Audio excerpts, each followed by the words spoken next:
Look, this is how I see it, people. If there was no hope for America, if I thought there was no hope for America, I'd be back in my country right now, stocking up on baked beans and building bunkers. And I'm not mocking prepping, believe me, at all. It's very important. But this is how I think it is. In 2008, the left thought they had a slam dunk in this country. They had the House, they had the Senate, and their man was in the White House. All their ducks were finally in a row. And their agenda was already written out, people, believe me. All those 60s revolutionaries who failed back then, who'd been working through your Democratic Party and your unions and your media and your universities, their day had finally come. And they were going to take the great Satan down, folks. They were going to take you down. Revenge was within their grasp. They had it all. Who was going to stop them? John Boehner? You know, John Boehner was standing between you and socialism. But in 2009, he wouldn't be sober enough to recognise a socialist. Right? Look, but in 2009 and 2010, something miraculous happened. I really think it's miraculous. What do you think it was, folks? You guys. You guys happened. You came out of nowhere. Where were you all these years? You came out of nowhere, out of left field, or should I say right field? Right field. You just came out of nowhere and you blogged and you marched and you emailed and you agitated and you phone banked and you rallied and you put some spine into that GOP. And you people, took back the House in 2010. And what that did, folks, give yourself a because what that did, people, that brought the agenda of the left to a grinding, screeching halt. You took their toys off them, people. They were breaking out the vodka. It was all primed, ready to go, and a bunch of amateurs and novices came out of nowhere and took it off them. And some of you wonder why they hate you. Why they call you dirty names and agitate against you. Some of you are genuinely surprised by this. You don't understand what you did. Because what you did was save your country. Because had you not done that, the whole agenda of the left would be in now. Obamacare would be locked down. Cap and trade, card check, green jobs, everything would be in now. And where would you go from there, folks? It would be all in now. They hate you, people. I was at a progressive conference in Washington, D.C. last year, the 50th anniversary bash of the Institute for Policy Studies. I write about them a lot in my book. The Ideas Factory of the Obama administration. They used to work with the KGB. Now they work with the Cubans. Hardcore people. But I went there, paid my $75, put on my badge, and I mingled with the Marxists. All day I was there because I wanted to see what they were thinking and what they were planning. You know what, folks? I got bored. You know why? Because all they talked about all day was you lot. Tea Party this, Tea Party that. The bloody Tea Party took that office. They took the county commissions. They snuck up on us there. They took that out of our grasp. They took the state legislatures. They were annoyed with you guys. And that's all they talked about all day. The Tea Party. All day. See, even if when you're in the forest, when you're in the battle, folks, you sometimes don't see the bigger picture because you're in the fight. But they can see your power. I can see your power from overseas, as can millions of others around this planet. They know where America would be right now had you guys not stood up. They know you saved America. And you deserve to give yourself the credit for that and understand that. Because I know how dispiriting this battle can be. and how thankless and how many betrayals you've had to endure. But nobody can take that one away from you. You saved your country. You people. Now, I'm going to, and I would say add something to that, you did even more than that, because basically what you did was to also kickstart the Second American Revolution. Because you people, with your agitating and your educating, you people in Glenbeck and people like that, have created a whole army of people out here who understand the Constitution and American exceptionalism and the Bill of Rights and all the things that make you different. There are more people like you today than there have been since the Revolution. I've been to the bluest of blue states. I've had audiences of 600 people in Michigan, 400 or 500 up in Massachusetts. People just like you, who think just like you, and love their country just like you. You get out of the big cities, folks, there are hundreds and hundreds and hundreds of thousands of people like you. All over. You've fought back Common Core, you've fought back Agenda 21, you've taken over county commissions, you've taken over the GOP all over the country. One of the most powerful things you've done is you have taken back state legislatures all over this country. Now your states, many of them, have been giving the finger to the federal government. That's a pretty powerful thing. You've slowed down the agenda of the left like you wouldn't believe. You haven't won them all, folks, but you've won a lot. For a bunch of novices and amateurs, most of you. Now I'm going to do something now that's normally considered pretty bad manners, pretty rude. But I'm a Kiwi. We don't stand on niceties, really. Because you don't come into someone else's country, do you, and tell them how to run things.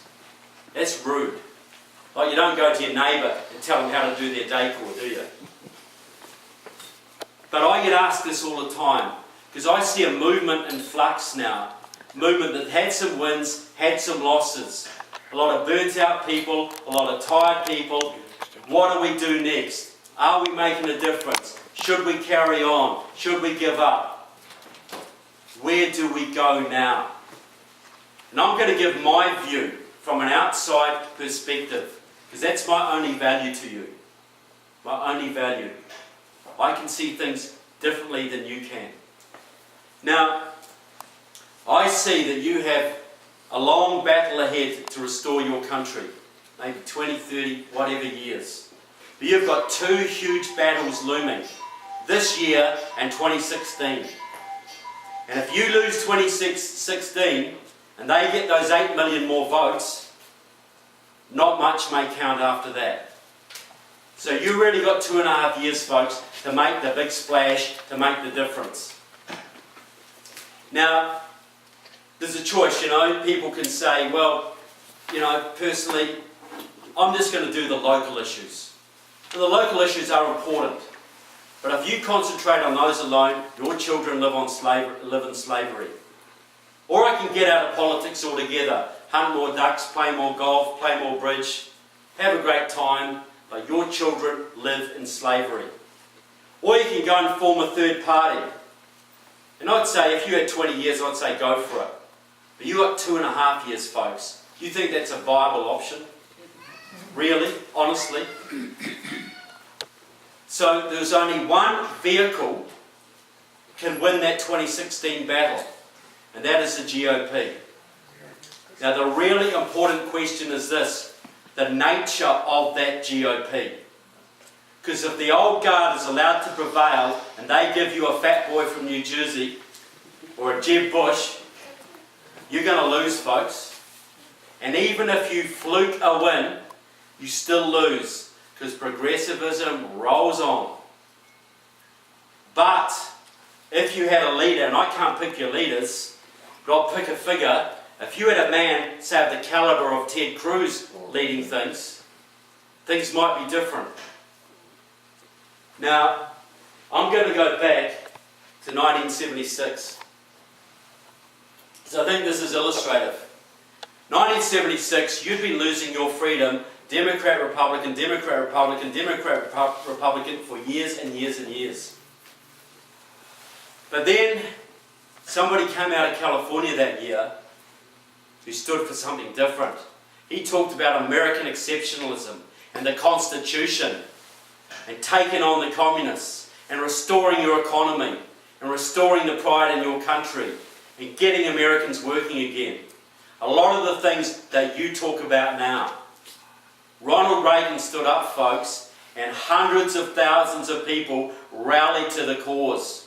They loved his message and they got behind him in their droves. And they pushed him to get the 1976 Republican nomination. And what did the old guard do, folks? The Republican old guard, the Rockefeller Republicans. They hated him. They hated his guts. They sabotaged him. They opposed him. They vilified him. They criticised him. Any of that sound familiar? They hated him. No matter how many Reagan dinners they might hold today, they hated him. And they got Gerald Ford the nomination, just beat Reagan. Ford got the nomination and went up against Carter.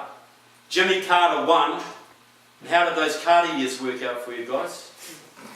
You know, interest rates up to here, gas queues round the corner, Panama, Iran, America's finest hour, wasn't it? You're still suffering from it today. But the really important thing is this. The grassroots did not give up. They came back in 1980 more organised, more disciplined and more determined than ever before. And they pushed Ronald Reagan forward for that nomination. And they forced, and I don't use that word lightly, they forced the GOP to give them their candidate. Forced them. And Reagan went on to sweep the election, take the election, and he took out the Soviets, folks. He restored your economy. He got people working, and he got you proud of your country again. Is that true or not true? Very true. He made a huge difference, people. He gave you the country you have now, or the best parts of it. He did so much. Couldn't do everything he wanted, but he did a lot. Now I'm just going to digress just a little bit, because I often get told this. I said, look, we've got to get the young people into the movement, right? We've got to get the young people on board. And the GOP will tell you, yeah, we've got to get hip, cool candidates with great suits and nice haircuts and liberal values. Because that's what the young people want. That's what inspires them, right? Ronald Reagan, was he young? You know, look, I go around airports all the time. I wear my Reagan badge quite often. I've had young 16-year-old goth girls with crazy, wacky haircuts come up to me and say, wasn't he great? How do you think I'd get on with a Gerald Ford badge? You know? You look at that Ron Paul out of Texas. I have a lot of disagreements with Ron Paul, but where's his fan base? Where's his fan base, folks? The young people love him like a chocolate, don't they? He's a grumpy old bugger. No, but he stands up. He doesn't back down. He's consistent. He's principled. He fights for his cause and he fights for the underdog. Just like Ronald Reagan. Just like Reagan. Is that right, guys? You know, what do you want? You want someone to inspire you, right?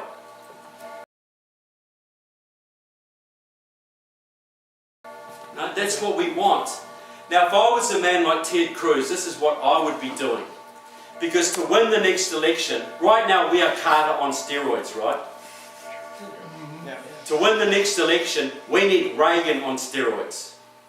And to make that election worth a damn, it's got to be even more.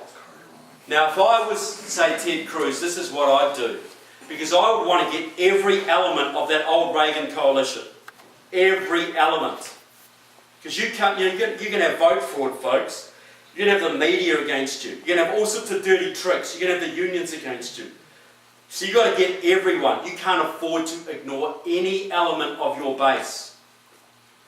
You've got to get those young libertarian kids who voted 1% for Gary Johnson last time. You've got to get those social conservatives, and those defence conservatives, and those moderate Republicans, and those 2 million GOPers who stayed home last time. And you've also got to get those 4 to 6 million evangelical Christians who don't vote. You've got to get them all, folks. So how would you do it? Because all of those groups want something. Some people love defence policy. Some people love financial policy. Some people are into energy. Some people are into education. So how do you unify the base? If I was Ted Cruz, first thing I'd do, I'd stand up early and I'd say, I'm going to put a man like Alan West on my VP ticket. And then I'm going to go to those libertarian kids and I'm going to say to you, you vote for me this time, guys. Rand Paul will be Secretary of the Treasury and he can do what he damn well wants to the IRS and the Federal Reserve.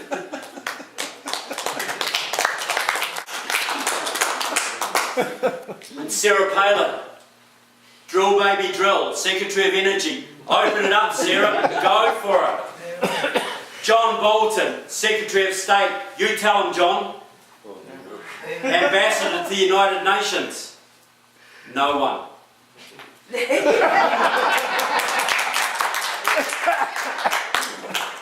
Go through, you know. Scott Walker out of Wisconsin, Secretary of Labour.